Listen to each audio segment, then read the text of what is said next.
నేను ఎక్కువ లోపల ఉండదు, ఎక్కువ మాట్లాడను. ఫ్రెండ్స్ తో ఓకే గానీ, బట్ డాడ్ తో మామ్ తో తక్కువ మాట్లాడతాను ఎవరితో.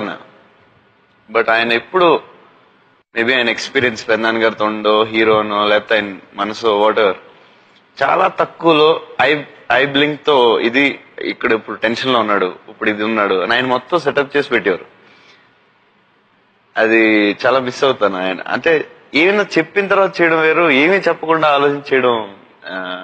I really miss him lot. And first time కళ్ళలో నీళ్లు ఈశ్వర్ పూజ అప్పుడు డైలాగ్ చెప్పాను, ఆ ఈశ్వరుడికి 3 కళ్ళు అయితే ఈశ్వరుడికి 3 గుండ్లు. అది ఎలా చెప్పాను నాకు తెలియదు, ఆ టెన్షన్ లో చెప్పేశాను. బట్ ఆయన చేయబట్టుకుని ఎస్ అన్నారు ఒకసారి. Very one of the beautiful moments మా డాడ్ కి నాకు.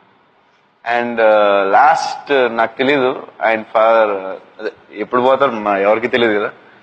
ఆయన బర్త్డే రోజు friend sister birthday, father birthday ఒకటే రోజు.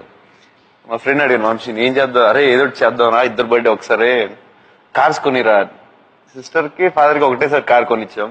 అండ్ అప్పుడు కొనకపోతే అసలు ఇంకా లైఫ్ లో ఇప్పుడు మళ్ళీ మిస్ అవుతుందేమో. I'm very happy with that. Mahashivratri నాడు ఆ పరమశివుడిలో ఐక్యమైపోయిన మహా వ్యక్తి నాకు ఈ సినిమా ఇండస్ట్రీలో ఆరాధ జయం సూర్యనారాయణ రాజు గారు. ఆయన నా మొట్టమొదటి సినిమాకి అవకాశం ఇచ్చారు.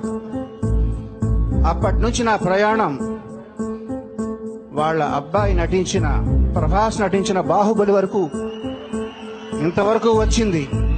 సూర్యనారాయణ రాజు గారు, మీ అబ్బాయి నటించిన ఈ బాహుబలి చిత్రంలో ఒక గొప్ప పాటని మీరు వింటారని ఆశిస్తున్నాను, విని ఆశీర్వదిస్తారని ఆశిస్తున్నాను.